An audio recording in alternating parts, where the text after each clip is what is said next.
Principal और तमाम पदाधिकारी एक्टिव कार्यकर्ता यहाँ पर उपस्थित हैं। 14 फरवरी 1984 को उनका निधन हुआ था, जैसा साथी त्यागी जी ने बताया। हम लोग उस समय विश्व योग केंद्र में एक एजुकेशन प्रोग्राम में थे। उन दिनों ये छुट्टियों वाले एजुकेशन प्रोग्राम नहीं होते थे, अपनी छुट्टियां लेके एजुकेशन प्रोग्राम होते थे। और मुझे तो बहुत बार मौका मिला, रशीद जी ने मुझे बहुत बार एजुकेशन प्रोग्राम्स के लिए प्रेरित किया, जाने के लिए नॉमिनेट करते तो मैं जाते नहीं। तो एक बार उन्होंने हमसे पूछा तू क्यों नहीं जाता, हर बार तेरे नॉमिनेट करता हूँ और वहां पे हमारा स्लॉट खराब कर देता है, तो क्यों नहीं जाता। मैंने कहा वसीम जी मैं नहीं जाऊँ। कहने क्यों? हमने कहा जितने लोग एजुकेशन प्रोग्राम करने जाते हैं लौट के आते हैं तो बेकार हो जाते। कहने क्या मतलब है? हमने कहा जब जाते हैं बड़े क्रांतिकारी होते हैं और लौटते ही वो बिल्कुल खुश हो जाते हैं, कानून कायदे की बात करने लगते हैं। तो मुझे ऐसा एजुकेशन प्रोग्राम नहीं लेना है कि वहां से लौटने के बाद में मैं बेकार हो जाऊँ, तो मुझे नहीं चाहिए ऐसा एजुकेशन प्रोग्राम, मुझे नहीं पड़ता है। वो भी बहुत मजे हुए व्यक्ति थे, वो सब समझते थे कि कौन आदमी क्या चाहता है।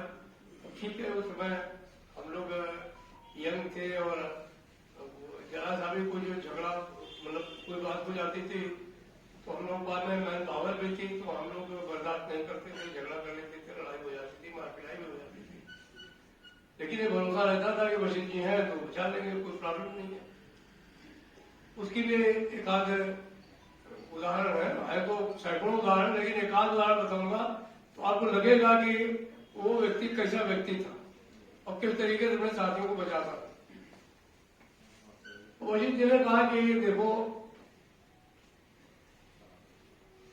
आप समझ नहीं रहे हो, रोज झगड़ा करते हो, अच्छी बात है, तुमको सपोर्ट भी करते हैं, ऐसी बात नहीं है, लेकिन अगर आप लोग जो है वो उभराती हुई नदी है, अभी यंग है ना, उभराती हुई नदी को अगर खुला छोड़ दिया जाए तो वो दैट विल बी डिजास्टर्स। वो जो है वो संहार करेगी, फसलें नष्ट करेगी, बाढ़ आ जाएगी तो बिल्कुल गांव के गांव तबाह कर देगी। और अगर उसके ऊपर एक बांध बना दिया जाए तो फिर बिजली बनाई जा सकती है, खुशहाली लाई जा सकती है।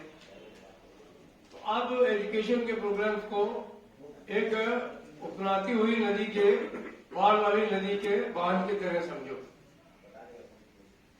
बात जितनी प्यार से करी उन्होंने समझवा रहा था हम लोगों को कि हाँ ये बात जो हमारे साथी कह रहे हैं तो बिल्कुल। मैं थोड़ा रुक के करूंगा यादव जी आपसे बात में जरा मीटिंग में।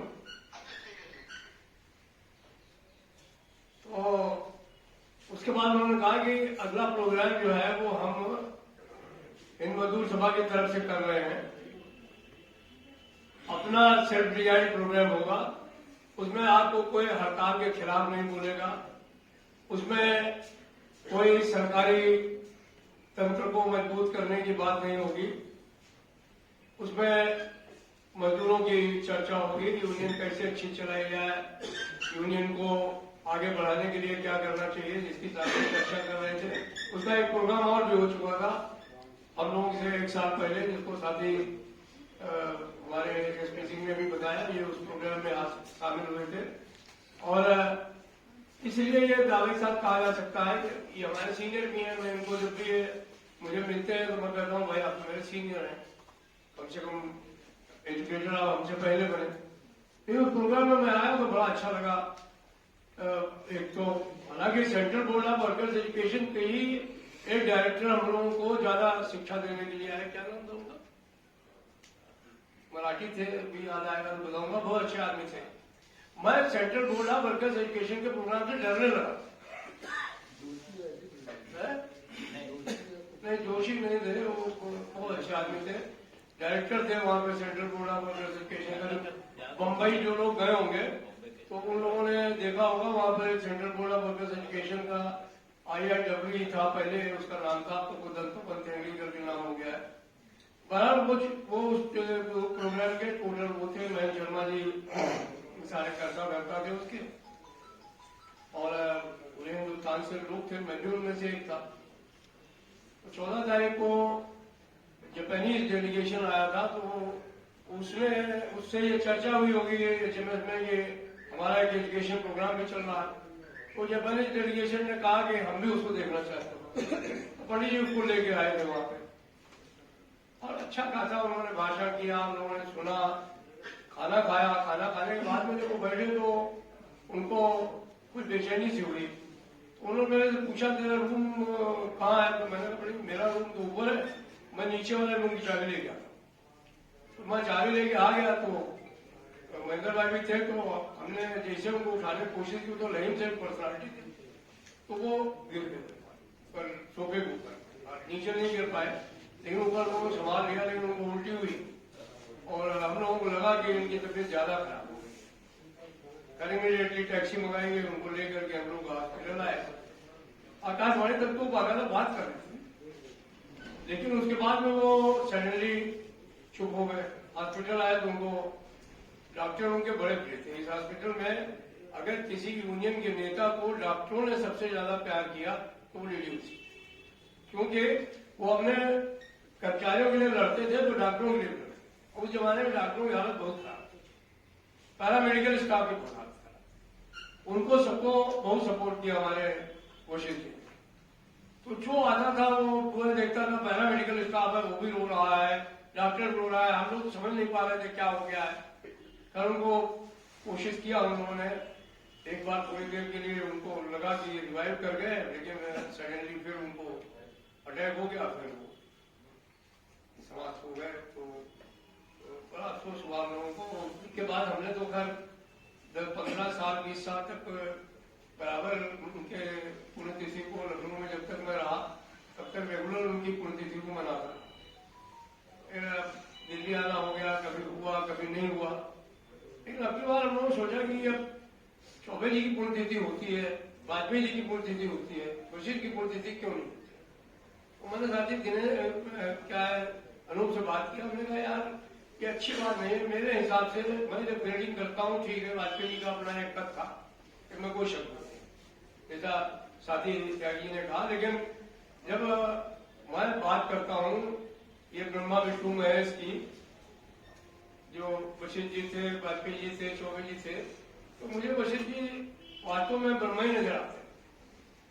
तो और इसीलिए भी कि उस व्यक्ति ने हम लोगों को व्यक्तिगत तौर पे खड़ा करने का किया। अगर वो ना होते तो वाजपेयी जी के होने के बावजूद हो सकता है हम लोग यूनियन छोड़ देते या भगा या निकाल देते लोगों को, ये रोज झगड़ा करते हैं, इनको यूनियन नहीं रहने देंगे।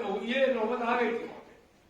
हमारे यूनियन के नेता कहते थे कि इनको निकाल देना चाहिए, क्योंकि इनके पास में झगड़ा करने के अलावा कुछ है। अभी भी बहुत सारे लोग हैं इससे, कई ब्रांचेज में लोग झगड़ा करते हैं, तो वहां ब्रांचेज के जो सुनामधन्य नेता लोग हैं वो कहते हैं कि इनको हटाओ। अब वो नहीं हटा पाते हैं, वो बात दूसरी है, डिविजनल प्रेसिडेंट को प्रोटेक्शन मिल जाता है।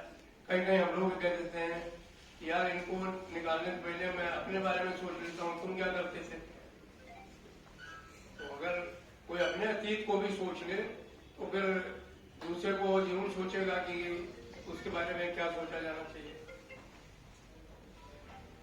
तो वशिष्ठ जी एक खाली एक ट्रेड यूनियन नेता नहीं थे, वशिष्ठ जी बहुत बड़े जो है वो राजनीतिज्ञ थे, बहुत बड़े मनीषी थे। देश के उस जमाने के कोई भी बड़े नेता हो उनको, वो वशिष्ठ जी को बहुत, आज चंद्रशेखर भारतवर्ष के प्रधानमंत्री बने बाद में, लेकिन मैंने चंद्रशेखर जी को वशिष्ठ जी के चरणों में बैठे हुए थे। चंद्रशेखर कोई छोटे मोटे नेता नहीं, लेकिन वो वशिष्ठ जी को बहुत मानते। अभी चलते फिरते हमारे साथी ने जयप्रकाश जी का नाम, जयप्रकाश जी बहुत बड़े, उन्होंने उनका जो ये वाला काल है उसको तो बहुत सारे लोग जानते हैं, जिसमें उन्होंने संपूर्ण क्रांति की बात की, देश में आंदोलन का काम किया, जनता पार्टी की सरकार लाए। लेकिन उससे पहले के जयप्रकाश का लोगों को बहुत कम पता। उससे पहले वाला जयप्रकाश ऑल इंडिया फेडरेशन के जयप्रकाश, वो लंदन में पढ़े थे, पैसे वाले थे, वो चाहते तो बेटा प्रोजेक्ट पे रहते, अंग्रेज उनको हाथों हाथ ले सकते थे, लेकिन उस व्यक्ति ने पढ़ाई छोड़ के लंदन की आकर के देश की स्वतंत्रता संग्राम में कूद गया। और हमारे जो आज जिनकी श्रद्धांजलि हम लोग दे रहे हैं, वो भी देश का बहुत बड़ा स्वतंत्रता संग्राम सेनानी है। हजारीबाग जेल में जयप्रकाश जी और वशिष्ठ जी एक साथ, इतिहास है, मैं नहीं रच रहा हूं इसको, इसकी रचना स्वयं वशिष्ठ जी ने की। उन्होंने जयप्रकाश जी को कहा कि मैं तुमको जेल के बाहर निकाल दूं। उन्होंने हजारीबाग की चार दीवारी से अपने कंधे पे उठा करके जो है वो जयप्रकाश नारायण को और वहां जेल की चार दीवारी से बाहर निकाला। बाद में अंग्रेजों ने बहुत यातना की उनको, लेकिन वो खुद यातना सहे, लेकिन जयप्रकाश जी को बात कर दिया। वो कुछ छोटा मोटा आदमी नहीं था, बहुत बड़ा साथ था उनके अंदर, और लाइन सेम तो थी। वो एक मनीषी थे, स्वतंत्रता संग्राम सेनानी थे, समाजवाद कूट कूट करके उनके अंदर भरा हुआ था। उन्होंने कभी भी उससे देखा नहीं। अब ये सब प्रजा सोशलिस्ट पार्टी के लोग होते थे। जयप्रकाश जी प्रजा सोशलिस्ट पार्टी में, वाजपेयी जी प्रजा सोशलिस्ट पार्टी में, हमारे वशिष्ठ जी प्रजा सोशलिस्ट पार्टी में, प्रिय गुप्ता प्रजा सोशलिस्ट पार्टी में। ये प्रसोपाइयों का एक तरीके से उस समय ट्रेड यूनियन से बड़ा लगाव। आचार्य नरेंद्र जो है वो प्रजा सोशलिस्ट पार्टी में, अशोक मेहता प्रजा सोशलिस्ट पार्टी में। तो ये ऐसे लोग थे, ऐसे समाजवादी लोग थे जो वर्तमान समाजवादियों जैसे नहीं थे। इनके दिमाग में हमेशा एक समतामूलक समाज की संरचना इनके दिमाग में रहती थी, और उसको इसके लिए लोगों ने सारी जिंदगी काम की। अभी साथी जो है वो त्यागी जी और साथी हमारे जो है वो जो जब विद्वान लोग होते हैं तो उनमें वैचारिक मतभेद होना, सामयिक मतभेद होना बहुत जरूरी है, अदरवाइज वो विद्वान नहीं होते। आज दोनों व्यक्तियों ने ये बात कही। उन्होंने कहा वो लाहौर में थे, उन्होंने कहा वो तो रिवाई वाले थे, 100% रिवाई, लेकिन वो लाहौर में भी थे, इसमें कोई शक नहीं। उस पोर्शन की बात इसलिए जो नॉर्थ फ्रंटियर रेलवे थी उसकी जो यूनियन थी उससे पुरोहित जी हमारे वशिष्ठ जी पहले जुड़े। बहुत सारी बातें हम लोगों ने डूइंग वाइल वर्किंग में सीखी। मैं स्वीडन गया हुआ था, अचानक में मेरे को कुछ प्रॉब्लम हो गई हमारे वीसा को लेकर के, तो मैं इंडियन एम्बेसी में चला गया स्वीडन। और स्वीडन में कोई हिंदुस्तानी आदमी को कोई दूसरा हिंदुस्तानी आदमी देखे तो अपने आप ही आ जाता है उसके पास में, क्यों भाई आप कहां से आए, क्या है। तो मैंने कहा मैं इंडिया से आया हूं, मैं नॉर्दर्न रेलवे यूनियन का पदाधिकारी हूं, और मुझे अपने वीजा को चेंज कराना है। मुझे पहले जाना नहीं था, लेकिन अब मुझे एक और मीटिंग में जाना है, इसलिए फ्रैंकफर्ट रुकना है, तो इसलिए वीजा को चेंज करना। वो व्यक्ति ने क्या किया, एकदम झपकी मार दिया इतनी जोर से कि मैं छोड़ गया कि इसको क्या हो गया। तो उसने कहा, मैंने पूछा आप ऐसा क्यों कर रहे हैं, कह रहे मैं असिस्टेंट जनरल सेक्रेटरी था नॉर्दर्न रेलवे यूनियन का।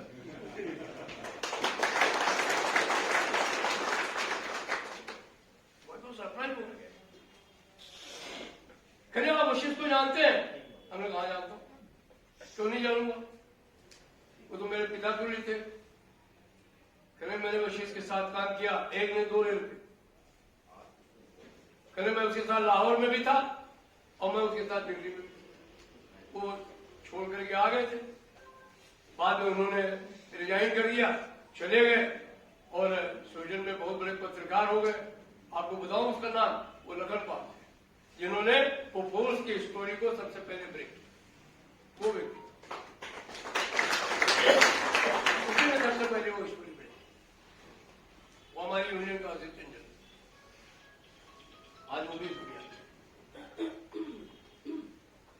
कोशिश की कि मित्र सारी दुनिया में थे, देश में तो थे ही। लाला अमरनाथ, उनके बच्चे तो बाद में वो इतना बड़ा खिलाड़ी और हमेशा वशिष्ठ जी के पास बैठा रहे। हम लोग जो है वो परेशान होते थे, ये लाला रोज आके बैठ जाता है, हम लोग काम नहीं होने देता, समझे ही नहीं, हम लोग बात नहीं करने का मौका मिलता, उनसे शिकायत भी करते थे। सुरेंद्र अमरनाथ, महेंद्र अमरनाथ, ये तो खेलते रहते थे उस समय यहाँ आकर के। पंडित जी जो है वो एक विलक्षण प्रतिभा के धनी थे। कौन उनके पास आएगा, कौन जाएगा, क्या करेगा, इसके बारे में कुछ कहा सोचा ही नहीं जा सकता। हमारी अक्सर मारपीट हो जाती थी, हमारी हो जाती थी, हमारे साथियों को हो जाती थी, उनके अंदर नहीं बर्दाश्त था, मेरे अंदर नहीं बर्दाश्त था।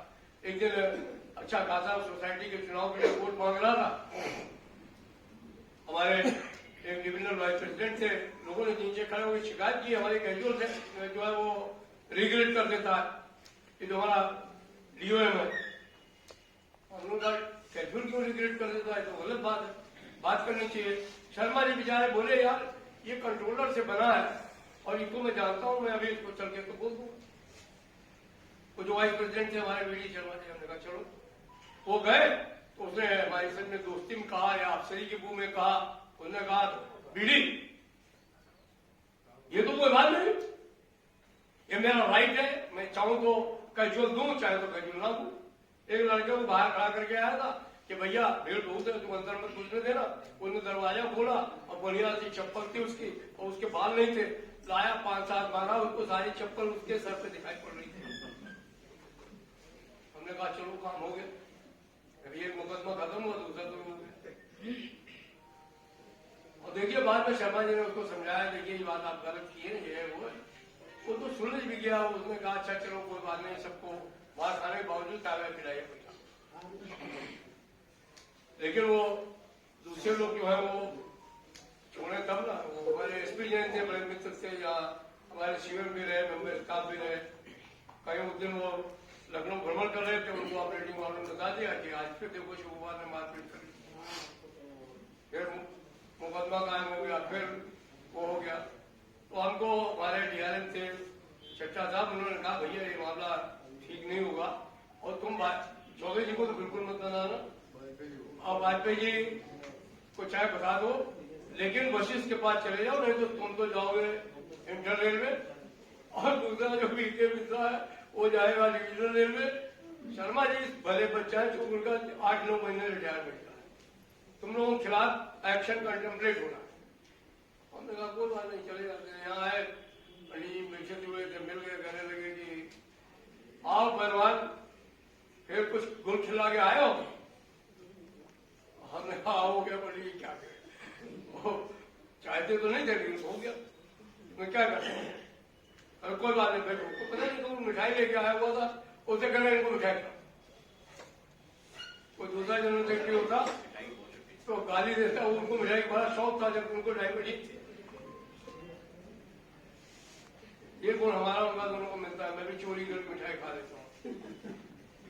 आजकल मेरी पोती गाना बना ली है, मेरे घर में एक चोर है जिसका नाम बाबा है, चोरी करके मिठाई खाता तो पंडित जी ने कहा कि अच्छा ठीक है बैठो। जगदीश मान हम लोगों के उस समय एक और के डिविजनल सिटी होती, उनको फोन किया उन्होंने कि भाई गाड़ी लेके आ जाओ। पंडित जी के पास गाड़ी नहीं थी, ऑटो से आए या किसी चीज से आए, कोई उनको लेके आवे, लेकिन उन्होंने गाड़ी नहीं थी। और जबकि वो पार्षद का चुनाव जीते थे, उस समय पार्षद का चुनाव एमएलए के बराबर होता किशनगंज में, और पूरे दिल्ली में सबसे ज्यादा वोट मिला था तो डीडी वशिष्ठ मेट्रोपॉलिटन काउंसिल वो मेट्रोपॉलिटन काउंसिल मेंबर, आजकल लोग मेट्रोपॉलिटन काउंसिल का मेंबर बनने के लिए 20 करोड़ रुपए दे देते हैं कि उनको टिकट मिलते, और वो जो है वो फक्कड़ आदमी मेट्रोपॉलिटन काउंसिल के मेंबर थे, जो पैसा वैसा उसका मिलता था वो भी खर्च कर देते थे, यूनियन के पैसे भी खर्च कर देते थे। कोई यहाँ आ जाता था, कहता देखा इसकी विषय ठीक नहीं है, बहुत दिन से सस्पेंड है, शर्मा जी जब अकाउंटेंट होते थे उनको बुलाते थे क्या भाई कोई पैसे है, वो भी दबा के ही बताते थे, छुपा के कहते थे कोई बात नहीं है। एक बार शर्मा जी ने कह दिया कि कुछ नहीं है, कहीं तेरे पास कुछ है, कल यहाँ 20 रुपए है, कल वही नहीं। तो उन्होंने भी 5 रुपए दबा के अपने पास रख लिए, 15 ही। ऐसे आदमी थे, फकर आदमी थे। उन्होंने कहा कि बुलाया मान जी को, कहा कि भाई आओ जरा चलना है हेडक्वार्टर के लिए। वो भी बैठ गए, वो चले गए, हम लोग चले गए। कोई और भी था उस समय, व्यास जी थे, वो उनका भी कोई काम था, उनको बैठा दिया। हम लोग पहुंचे, सीपीओ पहले थे वहां बैठे हुए थे, और एक पालित साहब लुकिंग आफ्टर वाले जनरल मैनेजर थे, बड़े छोटे से थे, पतले थे। तो जब ये गए तो उन्होंने कहा हाँ भाई बताइए, आजकल तो हमारे पदाधिकारियों पर बड़ी कृपा है आपके रेल के प्रशासन की। उन्होंने कहा भाई मैं क्या करूं, आपके लोग काम ही ऐसा कर रहे हैं। उन्होंने कहा वो क्या, कहने अभी कल जो है वो वहां लुधियाना के प्लेटफॉर्म पे हमारे डीएमई को उन लोगों ने जो है वो दारू पी के और प्लेटफॉर्म पे दौड़ाया, लुधियाना के प्लेटफॉर्म पे। क्या पंडित जी का जवाब सुनिए आप, लेकिन इसको अपने आचरण में मत डालिएगा, लेकिन उनका जवाब सुनिए क्या। उन्होंने कहा सुनिए, दंगा तो आपके लोग भी करते हैं, लेकिन आप लोगों ने अपने लिए क्लब बना लिए हैं, वहां बैठ के आप दारू पीते हैं और वहां दंगा करते हैं। हमारे लोगों के लिए भी क्लब बनवा दीजिए, फिर वो प्लेटफॉर्म पर न पियेंगे और न किसी को ना। मेरे को भी अपेक्षा नहीं थी कि कोई जनरल सेक्रेटरी किसी जनरल मैनेजर को इस भाषा में बात करेगा। वो चुप। अच्छा वो लखनऊ वाला क्या है, तो उन्होंने कहा एक उसमें शिव गोपाल है, उसका तो 4था-5वां केस है, तो इसलिए हमने उसको जोधपुर ट्रांसफर कर दिया। और बाकी एक बीके मिश्रा है, उसको हम लोगों ने फिरोजपुर ट्रांसफर किया है। नहीं कहा बीके मिश्रा को हमने बनारस ट्रांसफर किया। तो एक बीडी शर्मा है, उसका रिटायरमेंट है 8 महीने में, तो इसीलिए उसको हम लोगों ने वार्निंग दे के वहीं छोड़ने की बात की है। इन्हीं 3 आदमियों के नाम रिपोर्ट है। बड़ी का मुंह लाल हो गया और बड़ी बोले, कह रहे सुन, ऐसे ही जैसे मैं बता रहा हूं। उनका सुन, तूने मेरे पदाधिकारियों को बेगवान समझ रखा, तेरे वो गर्दन से पकड़ूंगा और खिड़की के बाहर फेंकूंगा, तेरी हड्डियां नहीं मिलेंगी।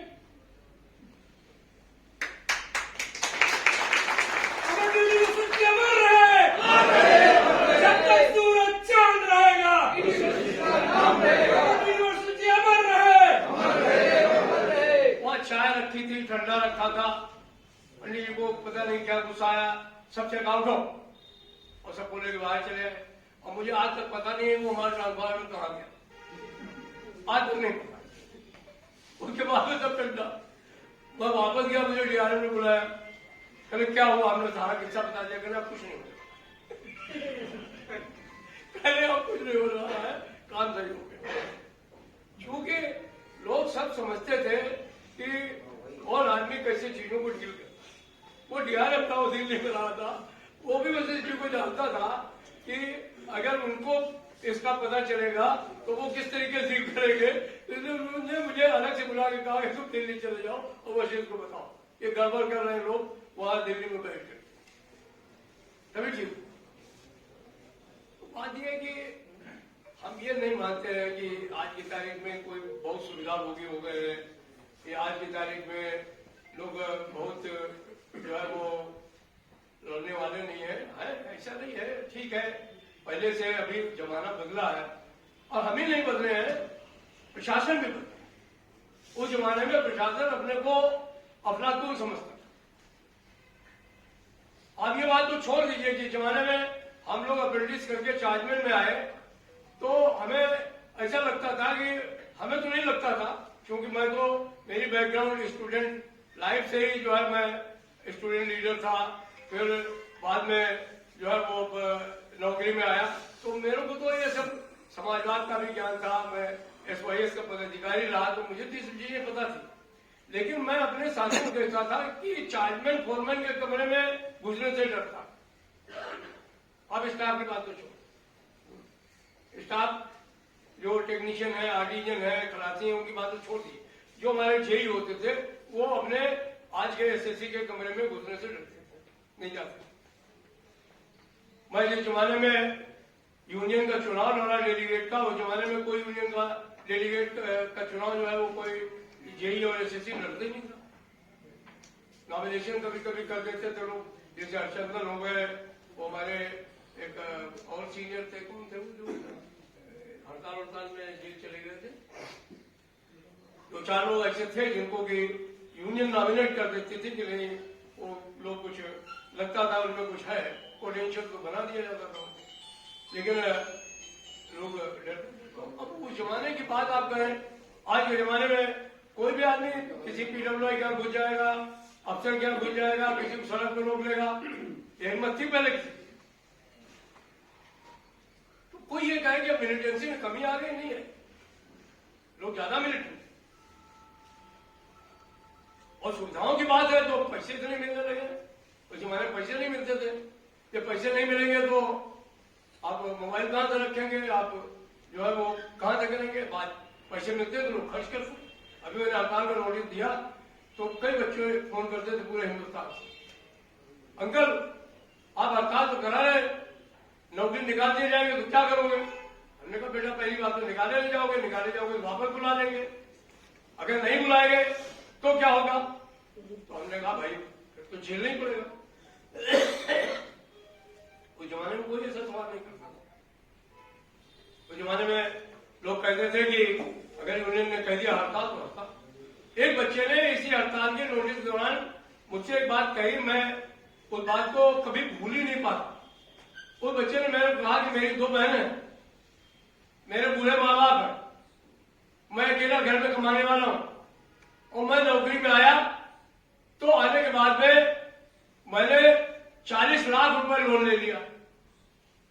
इतने पैसे मेरे EMI में कट जाते हैं, इतने पैसे मैं घर बेचता हूं, इतने पैसे बचा करके हम लोग 4 लोग एक साथ रहते हैं तो खर्च चला रहे हैं। अगर इस हड़ताल में मैं सस्पेंड भी हो गया मेरा क्या। आज लोग बड़े चटकारे लेकर के जिनको हड़ताल नहीं करनी वो कहते हैं तुमने हड़ताल क्यों नहीं कराई। जिनको हड़ताल नहीं करनी, जिनको संघर्ष नहीं करना, वो मेरे से सवाल पूछते आप हड़ताल क्यों नहीं करते। मैं कह दूं तुम कर लो तो कल को उनकी लाश लेके मैं घूमूंगा। तो मैं उन सेनापतियों में नहीं हूं जो अपनी फौज को मरवा करके और फिर जो है वो काम करूं। मैं तो तभी लड़ाई लड़ूंगा जब मुझे इस बात का पूरा यकीन हो जाएगा कि हमारा एक भी सिपाही घायल नहीं होगा और हम पूरी सफलता के साथ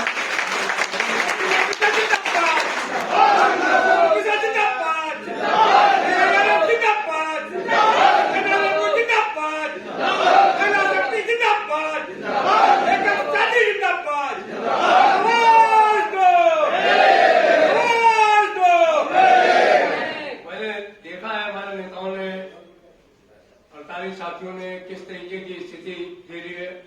आज महेंद्र दत्ता जी का नाम लिया हमारे साथी, किसने लिया, अनूप जी ने।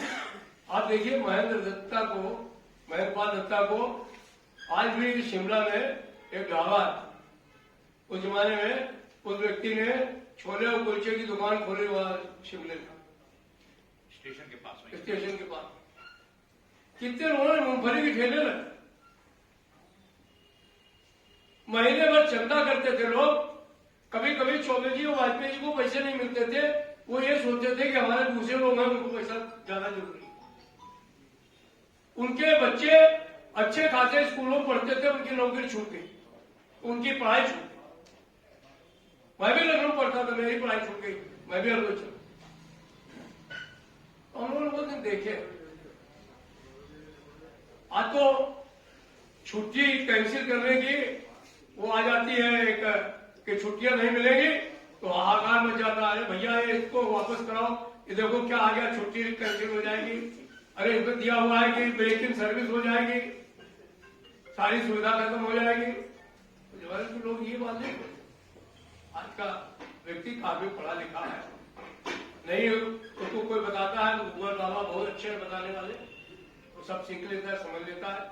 लेकिन ऐसा नहीं कि वो हड़ताल नहीं करेंगे, आवश्यकता पड़ेगी तो डेफिनेटली हड़ताल।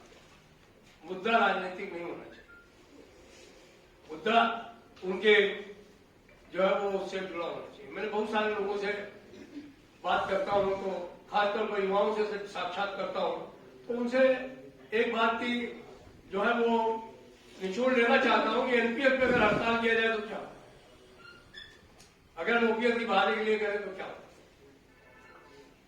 बहुत सारे लड़के हाँ कर देते हैं, बहुत सारे लड़के कहते हैं नहीं भैया थोड़ा सोच लिया जाए इसके बारे में, और बिना लड़े अगर ये हो जाए तो ज्यादा अच्छा है।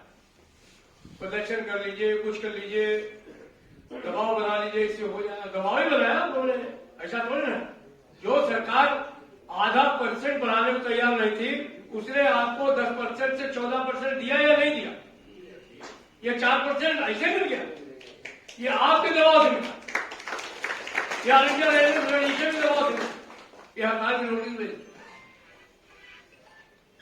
आने वाले समय में जब मौका आएगा तो हम लोग भी कोई राजनीतिक समय देख करके कुछ न कुछ करेंगे। आज देखिए अखिलेश जी कह रहे हैं कि हम पुरानी पेंशन बहाल कर देंगे, बहन जी कह रही है कि हम बहाल कर देंगे। पिछली बार भी जब चुनाव आए थे तो अमरिंदर सिंह ने कहा था कि हम इसको बहाल कर देंगे। एक ममता जी को छोड़ करके कोई तो हमको नजर नहीं आया। उसने जरूर पुरानी पेंशन को बरकरार रखा, आज तक रखा। बंगाल पूरे राष्ट्र में एक ऐसा राज्य है जहां पर पुरानी पेंशन मिलती है। अगर वहां मिल सकती है तो दूसरे राज्यों में मिल सकती है, केंद्र में मिल सकती है। तो साथियों मैं बहुत लंबी चौड़ी बात नहीं करना चाहता हूँ। 1:30 बजे मुझे दूसरी मीटिंग में भी जाना था, लेकिन कुछ ज्यादा समय मिल गया। बशीर जी के साथ बहुत सारे संस्मरण जुड़े हैं, बहुत सारी चीजें हैं। इतना दिन उनके साथ काम किया, बच्चों की तरह हम लोग मानते थे, और उन्हीं की मैं तो कहूंगा कि वही एक ऐसे व्यक्ति थे जिनकी वजह से मैं आज यहाँ बैठा हूँ। नहीं तो वशिष्ठ नहीं होते तो हम भी यहाँ नहीं। इसलिए हम लोगों को उनको दिल से प्यार है। उन्होंने अपने सारे जीवन को, ट्रेड यूनियन आंदोलन को, समाज में जो गरीब है, जो अकलियत है, जो पिछड़े हुए हैं, जो शोषित है, उनके लिए समर्पित किया। और हमेशा उन्होंने एक समतामूलक समाज का सपना। आज हम भी अपने साथियों से यही कहते हैं कि भाई आप भी वसीम जी को अगर सच्ची श्रद्धांजलि देना चाहते हैं तो कम से कम जो आपके साथ काम करने वाले लोग, आपके एरिया ऑफ ऑपरेशन में काम कर रहे हैं और शोषित हैं, आउटसोर्स कर्मचारी, जिनकी जीविका रेलवे पर निर्भर, ऐसे लोगों को कंधा देने का काम करें, ऐसे लोगों को सहारा देने का काम करें। अगर ऐसे लोगों को आप सहारा देंगे, आप 2 आदमियों का भी सहारा बन पाएंगे, तो हिंदू मैथोलॉजी के हिसाब से या सिख मैथोलॉजी के हिसाब से या मुस्लिम मैथोलॉजी के हिसाब से, क्रिश्चियन मैथोलॉजी के हिसाब से, कोई भी मैथोलॉजी आप ले लीजिए, हर हिसाब से आपको बहुत पुण्य की प्राप्ति कि आपने किसी भी ऐसे व्यक्ति को जो दबा हुआ था, समाज में कुचला हुआ था, जिसका शोषण हो रहा था, आपने उसको बचा लिया। अपने लिए जिए तो क्या जिए तो सारे जमाने के लिए, तब तो ठीक। अभी हमारे साथी त्यागी जी ने भी, रफीक ने भी कांटे की बात कही। आज खुशी जी को श्रद्धांजलि देते समय मैं एक ही बात कहूंगा कि तुम्हारे दिल की चुभन भी जरूर कम होगी, तुम्हारे दिल की चुभन भी जरूर कम होगी किसी के पांव का कांटा निकाल कर। तुम्हारे दिल की चुभन भी जरूर कम होगी किसी के पांव का कांटा निकाल कर देखो, और वो जिसमें लौ है अंधेरे में और चमकेगा। किसी दिए पे अंधेरा उछाल कर देखो, किसी दिए पे अंधेरा उछाल कर देखो। आप ऐसी चीजें किए हैं जो हमेशा जो है वो मुसीबतों में, संघर्ष में और ज्वाला के साथ दमकते रहेंगे। इसी आशा के साथ मैं बशीर जी को अपनी शुभकामनाएं देता हूँ। धन्यवाद।